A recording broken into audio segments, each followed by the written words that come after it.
Today's daf we're going to be learning is Kiddushin daf ayin chet. Today's daf is sponsored was dedicated for the refuah, for the refuah shlema of Na'aran ben Rachel Perla, who was injured yesterday, and for refuah for all those who have been injured over the past few weeks. Okay, we're going to get started. I'll remind you all that registration for the Siyum is up. Siyum will be on Sunday, Ezrat Hashem, even though theoretically the last daf should be learned on Friday. We are going to learn first daf of Baba Kama on Friday, since we meet on Friday and not on Shabbat normally. So we will learn Friday morning on Zoom. Zoom will be regular on Friday morning. And we will finish the last daf on Sunday at the Siyum on Sunday night. Sunday morning, there'll be a shiur as usual on Baba Kama. And we will, we have a great program with Rachel Frankel and Dr. Dalia Levy, who's a clinical psychologist. Anyway, we are going to have a really interesting Siyum and looking forward to seeing you all there. There are a few siyumim happening in a few different places, so check with your local WhatsApp group if there's a siyum going on there. Okay, we're going to get started now with the very bottom of the daf, and this is just a good review of a point that we made at the end of yesterday's daf. It's nothing new. Amar Rav Ashi is just kind of wording it and maybe a more practical, like here, if you want to see the application of this, what we discussed, here goes. Rav Ashi says, Hilkach, therefore, based on what we said yesterday, about, remember, a kohen who has relations with Isur Arayov, that does not make her a chalala. Okay, that makes her, right, makes their kids mamzerim, but it doesn't turn the woman into a chalala, or it doesn't turn the, right, so hilkach, let's read it now. Kohen haba'al achoto zonat meshavela. If a kohen sleeps with his sister, he turns her into a zonat. He does not turn her into a chalala. And therefore, chalala lo meshavela, but he doesn't make her a chalala. Chazar uba'aleha, but if he sleeps with her again, or if some other kohen after that sleeps with her, asa as chalala, then she becomes a chalala, right? It's kind of a funny thing, or not really funny, but once she's at first, the relationship causes her to become a zonah. Once she's a zonah, she's forbidden to a kohen. So if she has a relationship with a kohen after that, she now becomes a chalala. But that first relationship of her with her brother, because in a rayo, that's not something that creates halalut. Okay, that's something that causes her to be a zonah. Anyway, it's forbidden to a kohen, but she's not called a chalala. Amar Rav Yehuda. Kohen gadol ba'amala lo keshtan. Now we're going to go back to what we were talking about yesterday about the lashes. So if a Kohen gadol has relations with an almanah, we're going to talk about exactly what and all that right now. Lo keshtan. There's number one problem for him, lakach, which usually means betrothal. Okay, so number one, he's not allowed to have a relationship with her, whether it's betrothal or whether it's, we're going to talk about this in a bit. I'll look at Rava and Abaye about this, but let's just go with, in general, it's number one, forbidden for him to be with her. Number two, what did we learn about lo yichalel? Lo yichalel zara'o means your children, right? You disqualify your children. That's the simple reading. But we also learned that lo yichalel means he also, what will happen is, and as lo yichalel zara'o means you shouldn't do it, because if you do sleep with her and you have a child, the child will be a challah. The other thing, and that will disqualify your child. The other thing we said was not only that, but also we have lo yichalel Zar'o meant lo yechulal. Remember the double lamed, we said why it could have just said lo yechel. Lo yechalel means that also she becomes a chalala. And that's also forbidden. So just by having relations with her, he already turned her into a chalala. So now we have number one, it's forbidden. There's two lo tases here. One is lo yikach, and the other is lo yechalel, don't turn her into a chalala. So if a kohen gadol has a relationship with an almanah, he gets two sets of lashes. There's two negative commandments. Lo yikach, lo yechalel. To which the Gemara is going to have a few questions. First question is, what do you mean? Lo yichalel is actually two things. You can't, right? You can't make her into a chalala, and you can't make the children into a chalala. So theoretically, even though it only says once in the Torah, it really is two things. And therefore, you should be liable to get lashes, three sets of lashes. One, because he's not allowed to marry her. Number two, because he's not allowed to turn her into a chalala. Number three, he's not allowed to turn his children into chalala. To which they answer, well, what Rabbi Yehuda was talking about, it's a bit of a weak answer, but what Rabbi Yehuda was talking about when he said you get two and not three, what he was talking about was shelo gamar bieto, in a case where he didn't finish having sexual relations with her. Okay, basically, this comes up in Sanhedrin, that when you have an issue of any forbidden relations, it's just by he'ara alone, by just starting to go inside the woman's body, but not actually finishing. So if you just do a partial act of sexual relations, then you're already liable because you turned her into a chalala, but not yet because of the children, because you didn't, right? Nothing happened and you didn't actually have sexual relations entirely. So therefore, your children, there is no such thing as children in that case. But this really means that if there was, Rabbi Yehuda would actually say that if already zera went into her body, seed went into her body, then you would already be liable 3 sets of lashes. Okay, that's what they're saying. So basically what they're saying is anytime we talk about 2, we're talking about a case where he didn't actually finish the act. Second question, Mativ Rava. If someone has relations with a widow, or this is a kohen gadol, with a widow and a divorcee, right? Remember, this is the case where she's a widow and then she gets divorced and then the kohen marries her. So she's got 2 different things going on here. Lo kemishum shnei shemot, right? You get lashes on account of 2 different things. Almana grusha. Now, how much does that sound like you get? This is what we saw yesterday. You'll get 2 sets of lashes. But according to what we just said, right? My lav, doesn't this mean shnei shemot betulo? It sounds like you get 2 sets of lashes and no more. Now, we just said you're going to get 2 sets of lashes because you were with a widow, lo yikach and lo yichalel, and you turned her into a chalala. And then for the divorcee, it should be lo yikach and lo yichalel, so it should be 4 sets of lashes. So they say, oh no, that's not what it meant. Shnei shemot al zeh v'shnei shemot al zeh. When it said shnei shemot, what it meant is 2 sets of lo yikach and lo yichalel about the almanah and 2 sets about the divorcee. And therefore, it really is 4. It didn't really mean 2. Well, if you're going to say that, then the seifa doesn't make any sense. If she's both a divorcee, let's say she got divorced from her first husband, her second husband died without children, and she did chalitza with his brother. Now, chalutza also can't marry a kohen. So if she's both a grusha and a chalutza, well, in that case, it's not like the grusha and almanah. We'll see why in a minute. You're only going to be liable for 1. Now, if we said on account of shnei shemot in the beginning was lo yikach and lo yichalel, here, what does it mean? Only 1. Only 1 sounds like only 1, either lo yikach or lo yichalel, but not both. So they say, no, that's not what it means. And that really doesn't sound like the simple reading. Hachi kamar. In other words, the suggestion didn't really sound like the simple reading. This is what it meant to say.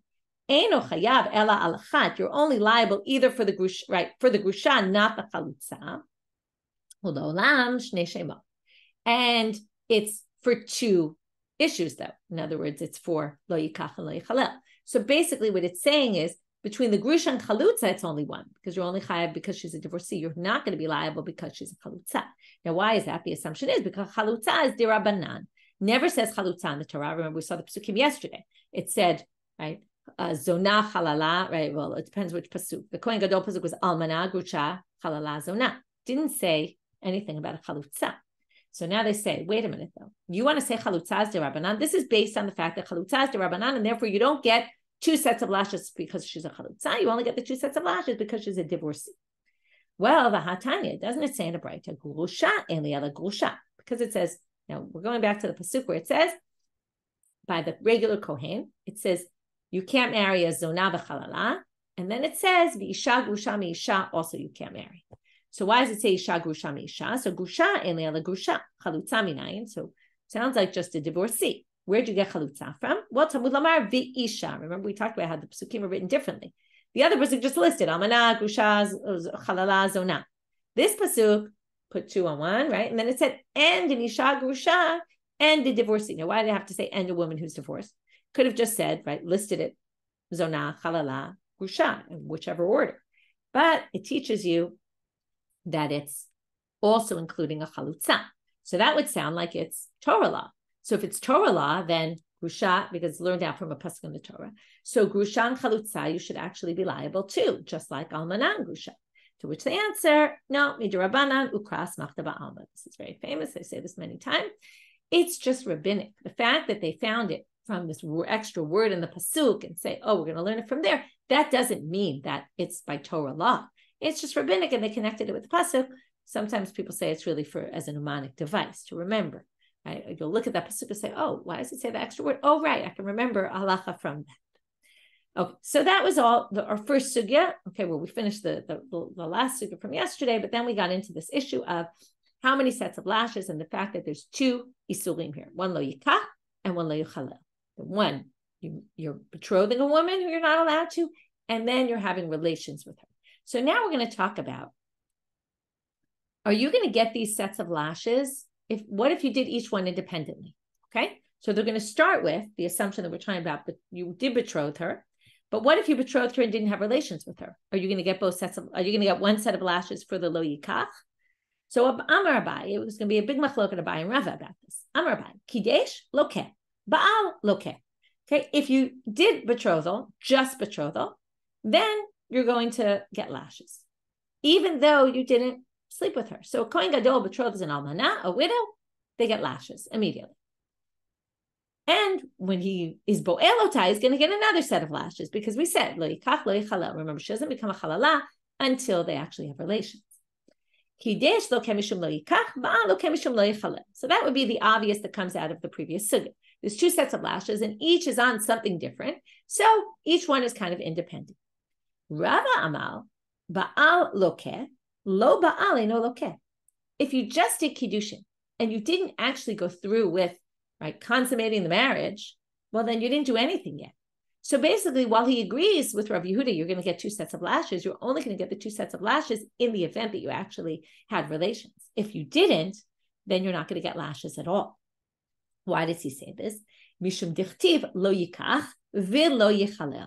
It says lo yikach, right? Don't marry any of these women. And then it says v'lo yichalel, because if you do the betrothal, you will cause her to be a chalala, and you'll cause your children, right? So they explain it like this. Rava says, Ma ta'am lo yikach mishum lo yichalel. The whole problem of the Kiddushin is because it will lead to this sexual relationship, which is problematic. But if you never got to that, then you never actually did anything. So it's an interesting machloket here, whether Kiddushin in and of itself is a problem. Umodeh Abaye b'machzir grushato. By the way, I want to point out, if we just go back to Rav Yehuda, he says, kohen gadol be'almana. Actually, when I was trying to come up with a summary of the daf, I was struggling with how to translate this. In Hebrew, it's very easy to just say, kohen gadol be'almana. But what be'almana? Married, have relations, right? It's missing the key word here. And it's very easy to say that in Hebrew, it kind of works, but it's a very ambiguous, right? And this is really getting to, well, what are we talking about here? Is it, and then later we'll get to what if there's just be'ilah and there is no marriage? Is that a problem as well? So again, here the machloket is very simple. We have Kiddushin. What if there's no be'ilah after the Kiddushin? What if they never have relations? Are you going to get lashes anyway? According to Abaye, yes, you'll get lashes. You won't get both sets of lashes because you didn't do lo yichalel, but you did do lo yikach. And Rava says there is no point to the lo yikach unless lo yichalel, and therefore it's nothing, or it's not nothing, but you don't get lashes for it. Now they're going to say umodeh Abaye, and there's a bit of a weird modeh. Modeh usually means he admits that there is one case he agrees with Rava, and that is going to be what we're going to talk about, but it's a little bit different because until now we've been talking about kohanim and the lo yikach and lo yichalel. What he's going to say here is going to move outside of the world of kahuna, back to general forbidden relationships. And he's going to say that there's another forbidden relationship where I'll agree with Rava, that there's no isur if you did just betrothal without having relations. What's that? B'machzir grushato. In a case of a regular man, again, this isn't a kohen, a regular man who marries someone, gets divorced, then she marries someone else in the interim, and then and then she gets divorced or he dies and he wants to remarry his wife. Well, it says here, and Abaye is going to say, right, you're not allowed to do that. She'im kidesh v'lo ba'al, if he betroths her without having relations with her, she'ino lokeh, he doesn't get lashes. This is just a regular lo taseh, so you would get lashes for it. Why? Because it says there that you shouldn't do this, lakachta liot lo lisha. You shouldn't take her, right, or it explains, what did you do? You took her to be your wife. Right? Lo yuchal ba'ala rishon asher shelcha. The first husband who divorced her is not allowed lashuv lekachta liot lo liisha. He can't return and take her back. Okay, why is that? Amar Rachmana, right, says to be his wife. What is ishut if not having relations? So v'haleka, and he never did that. In this case, he just betrothed her. He wouldn't get lashes if that were the case. By the way, this whole pasuk is very interesting. We've talked about before that all of Masechet Gitin, right? We learned all of marriage and divorce from this pasuk. These few psukim, and the whole goal of those psukim, it's all a phrase until we get to this point. If a man marries a woman and he divorces her and she marries someone else in the interim and then he goes back and remarries her, right? And the husband dies or divorces her and the first husband goes back, and then it goes into this whole thing. It says you can't do this because you defiled her. It's a very long pasuk. It's despicable in front of God. If you do this, you're going to destroy the land. The land is going to spit you out. You're going to make the land be full of sin. It's a terrible thing. Why is this so terrible, right? What it's saying here is that the concept of marriage is such that if you do this, it's kind of like being very flippant about your wife. right? Like, remember the thing about Isha Yom Echad, right? Who's going to be my wife for a day? Like, that's not the way marriage works. This is not, there's an institution of marriage, and it's not like, oh, let's divorce her. She'll be with someone else. Then I'll go back with her. That's like the real, the worst of the worst. It's really not understanding what the whole concept of marriage is all about. So now they say, right? So according to this, though, it's only if there's issue. So even Abaye agrees here that Kiddushin in and of itself won't be anything wrong yet, because there's a specific pasuk. But normally he thinks the Kiddushin on its own, where it comes to kahuna, would be a problem. Again, he would get lashes for it. And Rava is going to agree with Abaye about a different case. Kohen gadol ba'almana, she'im ba'al v'lo kidesh shelokeh. If you have a kohen gadol ba'almana, remember now, till now, what Rava was saying was Kiddushin without be'ilah, right? Without having relations. He says that's nothing. Now, what if there's just relations? There's no Kiddushin at all. They just have sex outside of marriage. So what do we say about that? He agrees that in Ba'al v'lo kidesh shelokeh, you will get lashes for that, because why? Lo yichalel zaro ba'amav amarachman abarei uchilel. Remember, we talked about this before. A woman who just engages in relations with any of these men is going to create a situation where she's chalala. Remember, if she engages in relations with a mamzer, she can't marry a kohen. If she engages, right, all sorts of relations, even outside of marriage. So Rav is going to agree. His whole question was Kiddushin by itself, is that something? But be'ilah by itself for sure is something, because he's already gone against this, transgressed this negative prohibition of lo yichalel. Ushnehem modim, and they both agree. Again, we're back to the mamzer grushato, and with this we'll finish the sugya. Everyone agrees that, even though we just said that Rava agrees with Abaye, that be'ilah by itself. Obviously, Abaye thought be'ilah by itself. He said Kiddushin by itself, be'ilah by itself. Each of those you're going to get lashes. Rava, it wasn't clear. We say, oh no, he was only talking about Kiddushin on its own. You don't get lashes. But you would have to have Kiddushin and bi'ah, or be'ilah, whatever you want to call it. But if it's just be'ilah, it's a problem. But there's only one case where be'ilah on its own is not a problem. And this, again, goes back to what we said before about the mamzer grushato. Mamzer grushato is not a problem of having relations outside of marriage. That's not called mamzer grushato. Because, again, what's mamzer grushato? You're mocking the whole concept of marriage.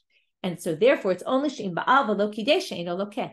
If he has relations with his wife, so again, divorces a wife, she marries someone else, she gets divorced from him, or he dies, and the first husband goes and has relations with her outside of marriage, he's not going to get lashes for that. Because again, what did it say? Now, before they focused on one element of the pasuk, now they're focusing on the other, which is derech likuchinas Torah. It says, asher likachalo liisha, right? First, we focused on the liisha. Liisha means ishut, having relations. But the issue is the combination. It's likicha l'shem ishut. It's remarrying her again was because why did you divorce her in the first place? And then she went with someone else. That's the real problem here. Okay, but directly Torah, but not, right, without marriage, it's not a problem either. Okay, so that was a whole bunch of nuances about when Abaye and Rava agree about things. But the ikar machloket is when we say the kohen gadol with the almana is forbidden, and there's lo yikach and lo yichalel, right? There's two things, but the question is, do they both have to happen in order to get both sets of lashes? Or, according to Abaye, if you just have Kiddushin, that you're going to get lashes just for the Kiddushin itself, for lo yikach. Okay, that stands on its own, whereas Rava doesn't think it does. And again, all sorts of, other things we learned talk today. Now we're going to move to the convert sugya. So we finished now with the sugya about the kohen gadol and all that, and the regular kohen. Now we're going to move to the second part of the Mishnah, which was about the child of converts. Can they marry a kohen? So we have three opinions. Child of a male convert can't marry a kohen, just like the child of halal can't marry a kohen. Then we said, right, so even if one parent is a convert, it's a problem. Second opinion, Rabbi Lezer ben Yehuda, right, that was Rabbi Yehuda. Rabbi Lezer ben Yehuda said, Rabbi Lezer ben Yaakov says, only if both parents are converts, then their child can marry a kohen. And Rabbi Yossi said, it doesn't matter if your parents are converts. If you were born Jewish, you can marry a kohen. So Rabbi Yehuda Omer, bat ger zachar bebat halal, bat ger zachar ke bat halal, right? The daughter of a male convert is like the daughter of halal. So now we're going to see that he has a logical inference for what he says. We're going to see it in a braita, but we're going to have to understand the logical inference because it doesn't make so much sense. Tanya Rabbi Yehuda Omer, bat ger zachar ke bat halal zachar. Okay, that's what we just said. And it's logical, meaning kal v'chomer. We're going to see something that's lighter, it's less stringent, and yet the daughter is disqualified. So something more strict, like the convert, having a convert for a father, is also obviously the daughter's going to be disqualified. So how does that work? Well, he already compared it to the daughter of a halal. So here also we're going to see this. Why is a halal in a better category than a convert? Because the halal was born from two Jewish parents. That's what it means, tipak shera. So it came from Jewish parents, and yet the daughter's disqualified. So ger shebami tipak psula, ger is obviously more strict and difficult than the halal. Because why? Because his parents were not Jewish. So he came from a tipak psula, so ein odin shebitok psula, right? He already comes from people who their lineage is flawed, and therefore shouldn't he more likely have a flawed lineage, right? And his daughter should not be allowed to marry a kohen. Well, they said that's not exactly a fair comparison. It's not fair to say that because a halal's parents were Jewish, that he's in a better state than the ger's parent, right? Than the convert's parents, because obvious difference. The halal was created by sin. His father was a kohen who married a divorcee. They weren't allowed to. They had a forbidden relationship, and he was born from that forbidden relationship. From the moment he was born, he was already disqualified. As opposed to a convert who wasn't, you wouldn't say there was a sin. He had two non-Jewish parents. That's not a sin. He just happened to be born to two non-Jewish parents. He didn't do anything wrong. And in fact, he did something, good by coming and being part of deciding to come to Judaism. So what, we're going to penalize him for that and say his daughter's disqualified? So they're going to say now, classic kal v'chomer. If you think that the thing that was kal is chamor because it's got some heavier thing, right? Like because it was creation was by sin. Well, we can basically save the kal v'chomer if we bring another example of something where the child is disqualified, same thing as the halal, and yet it doesn't have the same criteria, right? This thing that's the halal we say is kal because tipak shera, right? It comes from two Jewish parents. But then we're going to say, but he was created with sin. But if we say, obviously created with sin isn't the thing that makes the daughter disqualified, because we're going to see another case where the daughter is disqualified, and that criteria isn't in that case. There wasn't a creation be'avera by sin. So kohen gadol v'amana yochiach. We're going to have a kohen gadol who marries an almana. Their child is halal also, right? Their daughter can't marry a kohen. And they weren't created in sin, right? So that will be yochiach. That will bring the kal v'chomer back. Shik ein yitzirato b'averam bito psula. They weren't created in sin. Now, there's a bit of a problem because they did do a sin. We'll get back to that. But right now, we're going to suggest this. In a minute, we're going to reject it. But they weren't created in sin, and yet their daughter's disqualified. So that proves, right, that each one, right, this has the chumrah that's by the halal is not in the case of the kohen gadol. So from the combination of the two, we can learn to the ger. But they say, what are you talking about? But their whole relationship was in sin. So you have one who was created in sin, one whose relationship was a sin. Both of those, their daughter is a chalala. And you want to learn from there to a ger, right? This has its own chumrah to it. They say, who cares if it has its own chumrah? Halal yochiach v'chazar adin lo rizeh kirizeh. In other words, you want to use bi'ato ba'avera and yitzirato ba'avera to say these are more strict, but they neutralize each other because it's not that issue and it's not that issue because each one has a different issue. So what do we say when we do that? We can neutralize both those issues. And in the end, say the following, we go to the least common denominator. Right? Lo rizeh kirizeh means they each don't reflect on each other. That has one chumrah, that has another, but they both neutralize each other because each one can't be the reason why the daughter is disqualified because it's not found in the other. And therefore, let's go to the least common denominator. What is that? She'enam berov hakahal. This isn't like a common thing, right? Kohen gadol b'amana is a unique situation, and so is a halal, right? It's not something that you see around most of the people, of the Jewish people. The ger also is a unique situation, right? It's not a very common thing. Ubito psula, and we'll say, right? And therefore, we're going to learn from there that the daughter's psula. So we're going to try the combination of these two things. They're both kalim biyachas because they both have Jewish parents, as opposed to the convert, the daughter of a convert who doesn't have kosher parent, right? The convert himself doesn't have kosher parents, so his daughter will be disqualified. But they say, wait a minute, still this doesn't work. And you're probably thinking this because Mala, it's unfair to compare a ger and say the ger is more severe than these two because what's the difference if one was created in sin and one was born in from a sin and the other did a sin? Either which way, it has to do with the sin, right? bad things went on in this situation that caused this problem with the halal. His parents did something that was a sin. Therefore, he was born into this. This is totally not like a convert who didn't do anything wrong whatsoever. So, lo tema kohen gadol b'almana yochiach, fine. So get rid of the kohen gadol b'almana. That's not a good one because that weighs down that side, right? We want to have that side lighter. It weighs down that side into it's all Abaye and Rava related, whereas the ger has nothing to do with sin. So let's try something else. Let's take a first generation Mitzri who marries a first generation Mitzri. These are Egyptian converts who marry each other. Yeah. Is there a problem for an Egyptian convert to marry an Egyptian convert? No. An Egyptian convert is not allowed to marry a Jew, but they can marry another, like not a born Jew. But the ger Mitzri is allowed. Remember the way it works. First generation, they can't marry in. So what are you going to do for first generation? Well, they find each other. Two Mitzri converts can marry each other. They give birth to a Mitzri Sheni. Remember, we had a whole machlok at what if it's a Mitzri Rishon with a Mitzri Sheni, but we're not going to talk about that. Let's just say they marry each other, two first generation Mitzri converts. They give birth to someone who's a Mitzri Sheni. Can she marry a kohen? No, she can't marry anybody really, right? She can't marry any Jewish people. She can only marry a Mitzri Sheni. But what had happened? The first relationship is not a sin.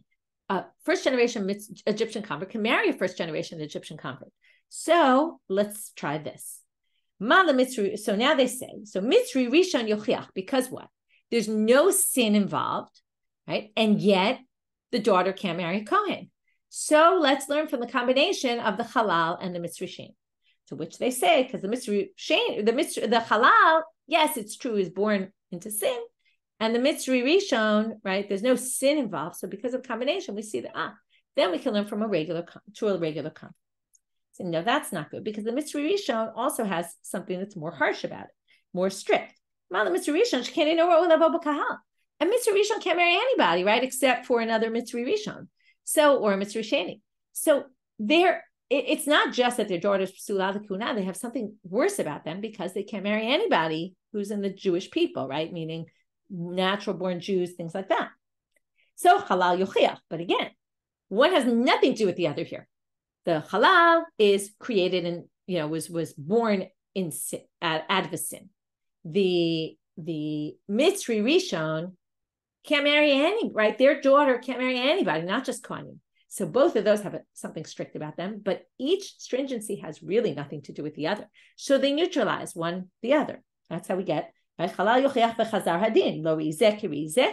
This one's not like that, so we get rid of them. In the end, we're left with a tzad hashaveh shebehen. And what's the tzad hashaveh like before? A number of kahal, ubito psula, afan yavi tagir, sheino b'rav kahal, ubito psula. So again, from the least common denominator, and this is actually going to work, we're going to learn from the least common denominator of those two, that since they're unique, right, exceptions, they're not people who can generally marry everybody in their unique situations here, that it's not something that's in the majority of the community, and their daughter can't marry a kohen. So we're going to learn from there. That's how Rabbi Yehuda gets to that this convert can't marry a kohen, his daughter. Now they say, but wait, there is something that's more strict about the Mitzri Rishon and the halal. What's strict about them? Well, you might remember, what did we learn? If a woman engages in relations with halal, or right outside of marriage, or engages in relations with a Mitzri Rishon, which is forbidden to her, she can no longer marry a kohen. That causes her to be a chalala. Now, if a woman engages in relations with a ger, that doesn't call her a chalala. So we're going to knock out this kal v'chomer because of that, because those two have something strict about them that's not in the third. Well, we're not worried about that difficulty because, interesting the way they get to this, Rabbi Yehuda ger nami posel b'biato. He holds also that a convert, in the same way that the convert's daughter is disqualified, and we said this, if your daughter disqualifies, then also the relationship on the higher generation is going to disqualify the woman. So basically, he thinks that a woman who engages in relations with a convert is also a chalala and can't marry a kohen. And where does he get it from? None other than he learns it from this kal v'chomer. So in other words, what we tried to question him and say it's not true, and therefore if it's not true, this whole kal v'chomer falls apart. He says, no, it is true, and I learned it from this kal v'chomer. So basically, he learns that from, let's just review, halal and a ger mitzri, both of their daughters are psulim, and we're going to learn from there, from the least common denominator between them, to a ger, that their daughter's pasul. And he's going to learn one other thing, which is just like they disqualify the woman who they have relations with to not only their daughter is psula, but also the woman they have relations with can't marry a kohen. Also the ger, same thing. A woman who engages in relations with a ger cannot marry a kohen. Okay, that's the first opinion of Rabbi Yehuda. We're going to get back to Rabbi Yehuda again and see not only does he prove it by logic, he, like all the others, is going to prove it from psukim as well. So we're going to do that now. We're going to get to the other opinions. Rabbi Eliezer ben Yaakov Omer, and remember, Rabbi Eliezer ben Yaakov says both parents converts, the kid can't marry a kohen. And Rabbi Yossi said, we don't care if your parents are a convert, you can marry a kohen if you were born Jewish. So now we're going to see one fourth opinion, which we have already seen before. Tanya Rabbi Shimon ben Yochai Omer. So we're now quoting a Braita. A woman who converted under the age of 3 can marry a kohen. Where do we get it from? In the machloket, the milchama, the war with the Midyanim, they're told, right, in the Pinchas story, they're told keep the women and children alive. Right, sounds familiar with in terms of trying to avoid killing civilians in war. Now the question is, why were they leaving the women and children alive? Right, you might say, right, for humanitarian reasons. But it also seems to be, at least according to this interpretation, that it's in order that we can marry them, that we can convert them, and then we can marry them. Now, Pinchas was with them, and he was a kohen. So it sounds like, again, it's a bit of a stretch to say this. The reason they were keeping the women and children alive was to allow them to marry them when they converted. And here you see that Pinchas can marry them even if they converted. So it must be the children, right, were young children, and therefore they can marry even Kohanim. Rabbanan, the rabbis say, what are you talking about? The reason we're keeping them alive is so they can work for us, it wasn't so that we can marry them. Where'd you get to that? Right? And it wasn't so Kohanim can marry them. Okay, no. But really, where they're going to all get this from is from one pasuk, and this is a strange pasuk. Okay, biblical critics this is a classic example of where the rabbis, okay, where biblical criticism comes and says, there's these contradictory pasukim. There's pasukim in a bunch of chapters of Ezekiel which seem to have a different system of laws than the ones in Vayikra. Okay, for Kohanim. So the biblical critics will say, oh, these are two different books, two different authors. You see, there's different things going on. But the rabbis wanted to reconcile everything and say, even though it looks like these are contradictory, we're going to resolve the contradiction. Okay, so let's see what happens here. So first, we're going to say how each of them gets it from this one pasuk. Then we're going to deal with the fact that this pasuk makes really no sense. So we're going to start with reading the pasuk. The pasuk is in Ezekiel chapter 44, verse 22. It sounds like it's trying to Kohanim in general, but it says no widows, no divorcees. It must be tying to the kohen gadol, because we know from Vayikra, it sounds like only kohen gadol can't marry a widow. So we'll assume right now it's talking about kohen gadol. Ki im betulot mizera beit Yisrael, which also fits with the Torah, right? Only virgins from Jewish seed. This is going to be the question. What does Jewish seed mean? And then the end of that pasuk, which we're only going to get to in a bit, is v'ha'almana asher tiyeh almana mikohen yikachu.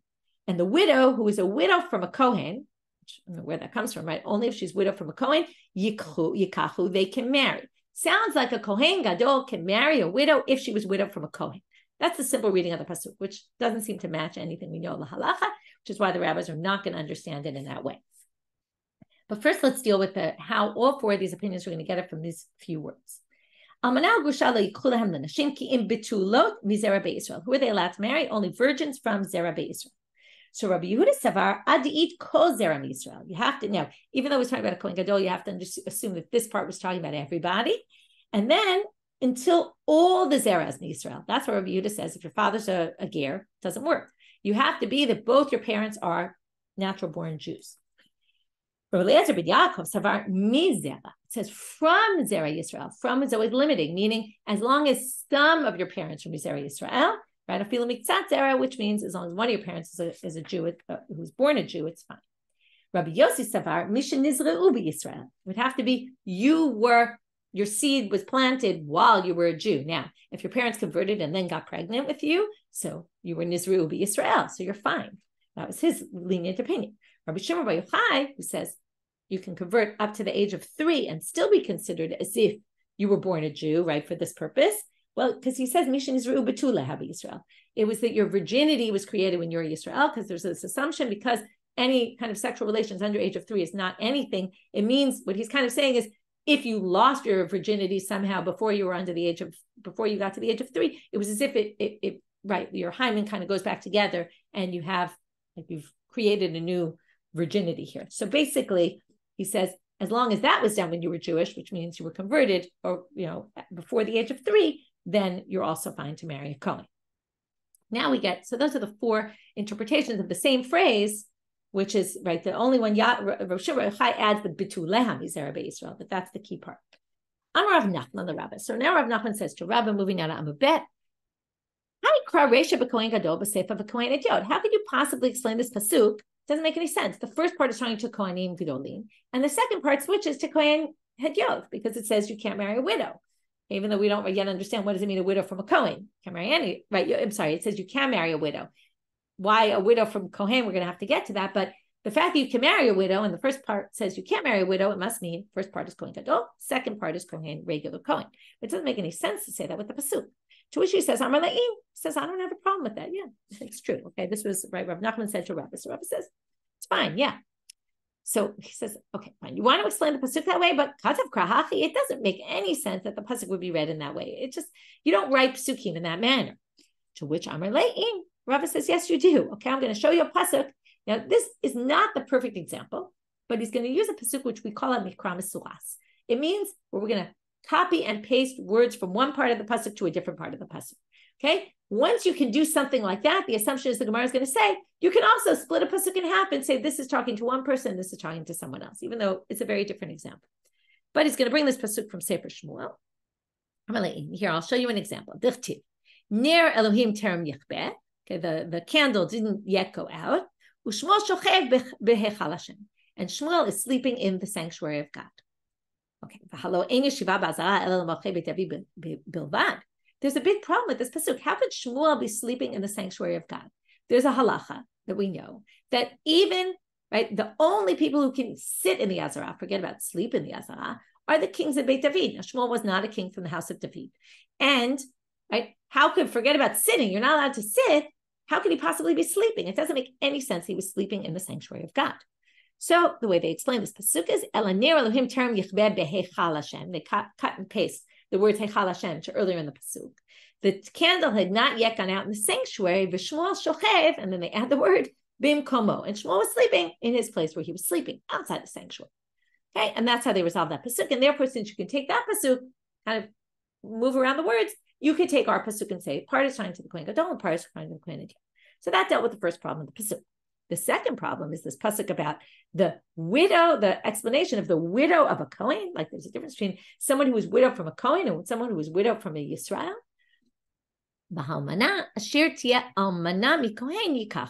Right? If you're an almanah from a kohen, then you can marry her. Mikohen im Yisrael lo what? So if she was widowed from a Yisrael, a regular kohen can't marry a woman who was widowed from a regular Yisrael? Not true.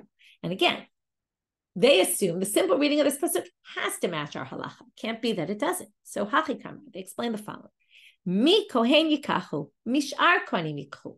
It means, as opposed to the beginning of the pasuk, which was widows can't marry kohanim. Well, that meant kohanim gedolim.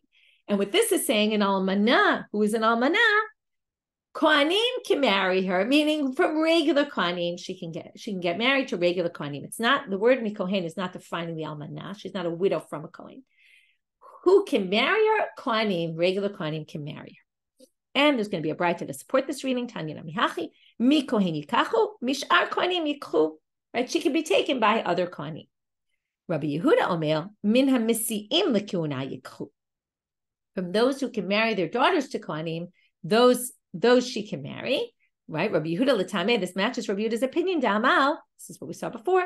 Bat ger zachar kebat chalal zachar. The daughter of a convert, of a male convert, is like the daughter of a chalal. Kol she'atanoseh bito, atanoseh almanuto. Kol she'atanoseh bito, atanoseh almanuto. In other words, you can only marry a woman whose daughter you can marry, right? If you were to mate with her and you can marry the daughter, if you can marry the daughter off to a kohen, then you can marry the woman also. Okay, you can marry an almanah of this type. But if she's the type that you can't marry off, if you were to mate with her, you couldn't marry your daughter off to a kohen, then you can't marry her either. Okay, so that kind of is Rabbi Yehuda's explanation, which matches his explanation in general. Now we've had this whole machloket between all these people about the child of converts. We got off track because we wanted to explain that pasuk. Now we're back to And the Gemara is going to finish here before we get to the next Mishnah with how do we paskin. Rabbi Yossi Omer Ach Ger Shenasa Giyoret. Okay, that's Rabbi Yossi's opinion. Now, Amar Rav Hamnuna, meaning even a ger, two convert parents, their daughter could still marry a kohen. Amar Rav Hamnuna Mishmei Ula Halacha Rabbi Yossi. And in fact, he holds like Ula says, we paskin like Rabbi Yossi. Or Rav Hamnuna says in the name of Ula. V'chein Amar Rabbi Chana Halacha Rabbi Yossi. So they all paskin like Rabbi Yossi, but Miyom Shacharav Beit HaMikdash Nehagu Kohanim Silsul Ba'atzman K'dei Rabbi Eliezer ben Yaakov. But the Kohanim themselves, after the destruction of the temple, they decided they wanted to do something to, right, first of all, they were kind of losing their status because there was no more avoda in the temple. For whatever reason, they decided to keep a higher standard. And they said, we won't marry the daughter of two converts. And in fact, this is the way we paskin la halacha. And Amar Rav Nachman, Amar Lihuna. So Rav Nachman says, I learned from Rav Huna, Bali Malech, Morim lo Rabbi Eliezer ben Yaakov. If someone comes to the rabbi and says, listen, I'm a daughter of two converts, I want to marry a kohen, can I? We say, no, you can't. However, Nasa, if she already got married to him, because the real halacha was paskin like Rabbi Yossi, and it was just a chumrah the kohanim took upon themselves, then if they're already married, we don't make them get divorced. Okay, and that's the halacha. Okay, moving now to the next Mishnah, totally different topic. Ha'omer b'ni zeh mamzer eino ne'eman. The father says, my son's a mamzer, he's not believed. The assumption here is that because he calls him his son, he doesn't mean he's a mamzer because my wife had a child with another man. What he means is he's a mamzer because we have a relationship that maybe no one knew about, but we happen to be related. Okay, maybe they didn't realize, people didn't know where she came from or where he came from. And we actually, the man comes to court and says, listen, I'm married to this woman, but it happens we're a rayot. We can't marry each other. So he's not believed to mess up his child and say the child's a mamzer. So 3 different explanations. I'll give you 3 of all the different explanations why this is. Rashi says it's because he's a karov. We don't believe someone who's a relative to testify about their relative. So a father is not believed about his son. The Meiri says it's because there's a concept, and we'll see this in Sanhedrin a lot, a person never turns himself into a bad person. We don't accept testimony that's basically saying you're a bad person. We don't believe you. People wouldn't necessarily want it, right? People wouldn't want to turn themselves into bad. Now, if you say, I married someone who's Isur Arayot, you're basically saying I'm a bad person, so we don't accept that kind of testimony. Another explanation is the Ran, he says, this child was already known to be a kosher child.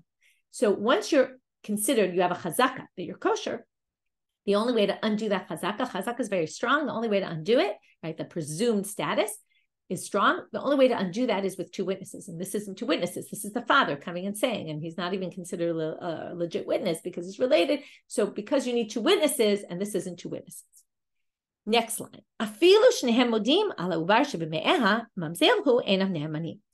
Even if the husband and wife both say, listen, my wife is pregnant, the husband says, but she didn't get pregnant from me. And the wife says, I didn't get pregnant from my husband, doesn't matter. We still don't believe them to make the kid a mamzer. Rabbi Yehuda says they're both believed, both the husband in the first case and in the second case, because the husband's always believed to say his children are disqualified. We're going to have to see where he gets that from. So first, we're going to try to understand this language of the second line. Even shnehem modim ala ubar shebeme'eha mamzer enam ne'amanim. Maya filu shnehem. What does it mean, even both? Why even both? Lomabaya kamar. When it means it's like this, it's a lomabaya structure, which means you don't even need to say he's not believed. That's clear. But even she's not believed. Now, why would she be believed more? Obvious reasons. Lomabaya iu de lo kimle. Ela filu I de kimla lo mehemna. Now, he has no idea who she slept with, but she knows who she slept with. So he is less believed because he doesn't know where the baby came from. But she likely might know who the baby came from, and therefore she's not believed. Even she's not believed. And why did it say even if the child is still in utero? That relates to something I mentioned before. If the child's born already and we assume he has presumed status of being kosher, we don't believe them. But even if he hasn't even been born, now if he hasn't been born, he has no presumed status of anything. And if the moment he's born, he's already born into mamzerut, well, then there's no presumed status of problematic, and therefore you would think, right? Nami even if he doesn't even have chazkat kashrut, still lo mehemne. Okay, we're still not believed. Okay, again, this is all what we have no other witnesses. We don't have any other reason other than their testimony. So again, Tanakama says not believed. Rabbi Yehuda says believed. Where does Rabbi Yehuda get this from? Rabbi Yehuda omer nemanim. Why? Keditanya, as it says in the Bright, and we learned this already. Yakir yakirenu lachirim. Remember, the father can say that the child is a firstborn. Mikanam Rabbi Yehuda, and from here Rabbi Yehuda says, and this matches Rabbi Yehuda in our Mishnah. We already saw this. Just like you can say, yakir is right. He can testify to others. This is my firstborn son. Just like he could do that to others to say about firstborn. It's all one and the same. The father can testify about, even though normally no, but because there's a special Torah pasuk that says yakir, which really to say pishnayim is not such a big chidush. We'll see in a minute why it's not. So it must be coming to teach something additional, which is also his ne'eman to say my child's disqualified. Again, could be I'm a kohen and this I married a divorcee, even though nobody knew she was divorced, but I'm telling you she's divorced. That makes this kid a halal. Okay, all that. Chachamim omrim eino ne'eman. Chachamim say, what are you talking about? It's only for pishnayim. So now, right, they're getting the double portion. So I'm Rav Nachman bar Yitzchak l'Rav. Bishlam ala Rabbi Yehuda. Hainu dichtiv yakir. Rabbi Yehuda makes perfect sense because yakir is a pretty obvious halacha. What do you mean? We know who the firstborn of every family is. We believe father. I mean, it's pretty obvious who the firstborn is in most normal circumstances. But l'Rabbanan, right? So Rabbi Yehuda says, therefore, it must be coming to teach us something else also. He's not only believed for this, he's believed in other areas. But the Rabbanan, who say it's only for pishnayim, yakir lamali. What on earth would we need it for? When do we need a father to say, right? Look at all your friends. You know who their firstborn son is. So, betzarich hakir. Well, there are cases where we're not sure. Like the family goes abroad, comes back with a bunch of kids, and we all know families where it looks like one of the younger kids looks older, and we have no way of knowing, and we believe that. This also doesn't make so much sense, though. The whole thing is just to give him double portion. Pshita, lamali kra. What do I need a pasuk for? Migo di Abaye miyatva matana milo yavele. The fathers believed anyway from amigo, not because the pasuk tells you. The fathers believed because the father, if he wanted to give his kid double portion, he could have given him double portion by just saying, I'm giving you a gift of giving you two parts of my inheritance before he dies, right? A week before he dies, say, I'm giving you 2 portions, right? Double portion. And he could do that. So since he could have done it on his own, therefore he's believed, not because of the Torah says so. It's just obvious. It's from amigo. In other words, amigo means if he could have done it some other way, we believe him when he did it this way. To which they try to come up with reasons where that wouldn't work, where he couldn't really give it all, the pishnayim, to his son. Like, for example, if a man stands today and says, I'm giving double portion to my son.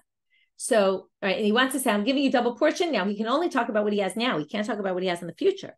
So pishnayim, the fact that he can say, you're my firstborn, is actually going to give him more, because it's going to give him things that don't yet exist, that are not yet in my possession. So it's not exactly true that he could do it all now, because it won't cover everything going forward.